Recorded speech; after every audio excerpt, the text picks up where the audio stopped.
I recently just got back from a scouting trip. I was up in the high country looking for velvet mule deer, and I quickly just pulled this stuff out of my truck, and I wanted to do a video going over what I like to bring with me when I go out on scouting trips. To give you some context, this is a brand new area, so I'm trying to go light and fast, trying to cover as much country as possible. So these are usually day trips.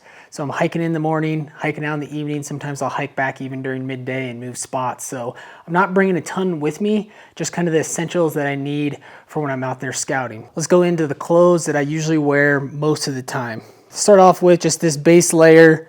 This is the Stone Glacier synthetic. Dries really fast, super lightweight. I really like this synthetic from Stone Glacier. This is my go-to base layer that I pretty much wear on every single hunt, scouting trip, whatever it may be. It's kind of my go-to. And then on top of that, in the mornings, if it's usually kind of cool, I'll throw on this Stone Glacier Grid Fleece hoodie over the top of that. And then the pants are these Fjällräven Keb Agile pants. So I've been wearing these for the last couple years. Really love these pants. The thing that I think is most important with pants is fit. So these are probably the only pair of pants that I've ever bought in for hunting that I don't actually have to wear a belt, which is really, really important to me. I don't like wearing belts that much, especially when I have a heavy pack on. They seem to rub a little bit more when you have a belt on. So when I can find pants that I don't have to wear a belt with, always a plus. So those are my pants that I wear, like I said, pretty much all year round. And then for the boots, these are a Solo Evo boots. I've had these for a couple years. Synthetic upper, lightweight, fairly stiff boot. I did just buy some brand new boots from Go Hunt. They're getting shipped out right now, some Scarpas that I'm gonna try out, which are even stiffer. It seems like I've been leaning more and more towards stiffer boots. I think they just do more for you when it comes to wear and tear on your legs. So I've been kind of going more on the stiffer route for my boots lately, which I've been liking. Now, jumping into my pack. So we'll just do right off the top, this tripod. So the tripod I'm using, this is a Saru. I'm not even gonna say the maker model because they don't make it anymore. I get a lot of questions about that, but I've just had this for a really long time and haven't switched tripods for a while. But with the head, I have been doing this Tricer LP head. Really smooth pan. I really like this head, really lightweight. Seems to hold optics really well, whether that's big optics, small optics. Just a really nice head. If you guys want to check out something that's more lightweight, I'd recommend the Tricer for sure. And then the pack. I got the Stone Glacier 6900 pack. This is pretty much my go-to pack for 10-day backcountry hunts, day trips, scouting trips. I usually run it without a lid, so it's pretty compact, and you can see I can get it down pretty compact even when I don't have a lot of stuff in it. The main reason why I like this pack is the center zip configuration. Me personally, I think on a backpack, the center zip is hands down the best that you can have on a pack. And the main reason why I like it is just the ease of getting things in and out of your pack. You can just undo the middle, pull things out, put things in. It's really quick and easy. I've used side zips. I've pretty much used any different kind of configuration, and I always land back on the center zip for this Stone Glacier. So yeah, let's dive in and see what I got. Always got to have a nice little glassing pad. This is just like a Thermarest. I think it's the Easy Seat.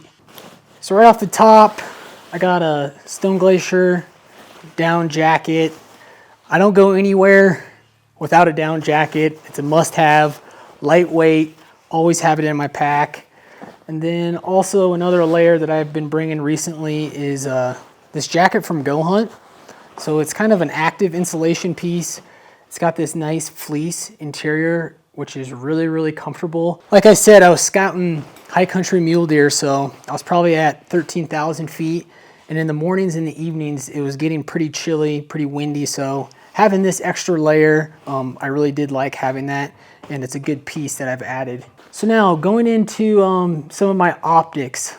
Scouting trips, the thing that's most important for me is covering country, seeing as much country as possible. So I usually bring more optics than normal, bigger optics. Deer especially, they're harder to see, so I usually go up in my optic size, whether that's my binoculars and my spotting scope. And really, I just want to see as far as I can. I've never been in this area. I'm trying to learn as much country as possible in the least amount of time. So optics are super important. So you'll see here, I got some big boys.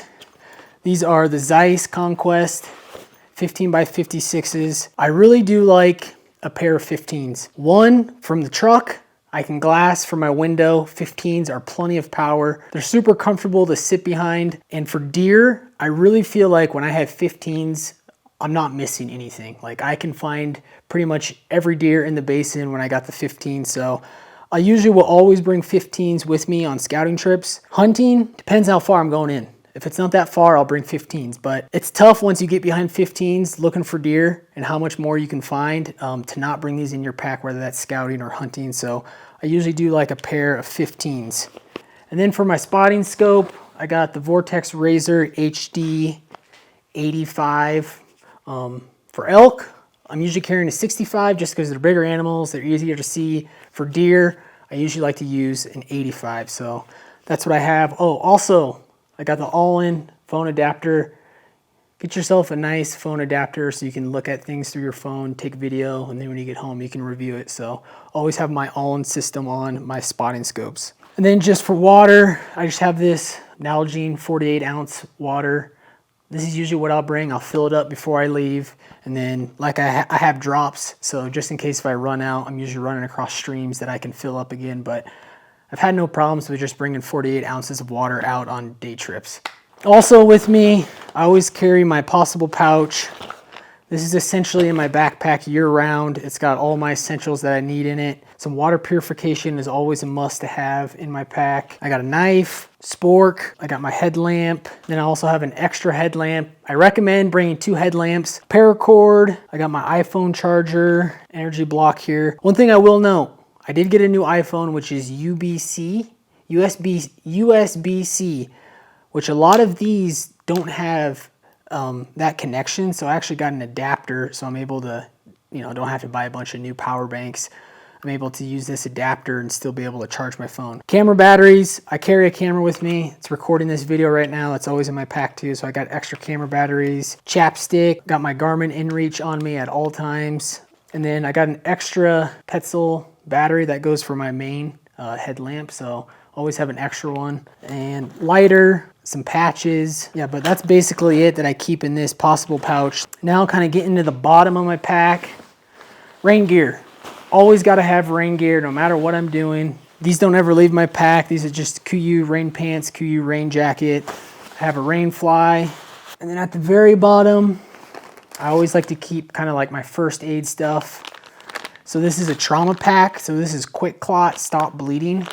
So if I do get a major cut or run into some real issues, this will help stop the bleeding for a good amount of time that I can get back and get something figured out.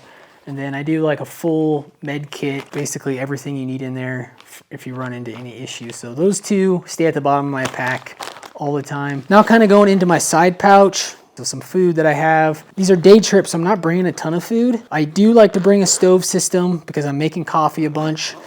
You'll notice I got the stove system here. This is our ROUGHRIDGE cook system. This is a brand new titanium pot that we've been testing. Obviously I got the ROUGHRIDGE stove in here. These are all prototypes. Unfortunately, I can't show you right now, but it will be soon, so stay tuned. Really excited about this. Been testing it a bunch. It's gonna be a really kick-ass system I think you guys are really gonna like, so stay tuned for more on our ROUGHRIDGE cook system. But for right now, unfortunately, I can't show you. Don't forget your toilet paper. It seems to be something I forget a lot, especially on those first couple of trips going out. You're just throwing your pack in and going. Remember toilet paper. Now just kind of some food that I have. So coffee, I just bring a packet of coffee. Like I said, I drink a lot of coffee throughout the day. I had some jerky. I had a Pro Bar. This is a meal to go. Ton of calories in that. RX bar. That's it, fruit bar. And then some Mountain House granola with milk and berries. I will say these things are fire. A little granola in the morning, drinking coffee, glassing. Highly recommend. So that's kind of the treats and food that I'll bring for a day trip. Sometimes I'll come back midday, move spots. If I'm out there longer, if I'm planning on being out there all day till evening and then coming back, I'll probably bring like a sandwich or something to munch on during lunch. But that's pretty much everything that I'll bring on a scouting trip when I'm going light and fast, trying to cover as much country, learn new areas. That's what I'll have in my pack for scouting trips. This is probably going to be the first video on ROUGHRIDGE YouTube channel, so please subscribe, please like, comment below what you guys bring on your scouting trips. We're going to have more videos like this. We plan on doing some hunt films, tips and tricks, tactics, basically everything that hunters are looking for in content on YouTube. So stay tuned for more on ROUGHRIDGE YouTube channel, and thanks for watching.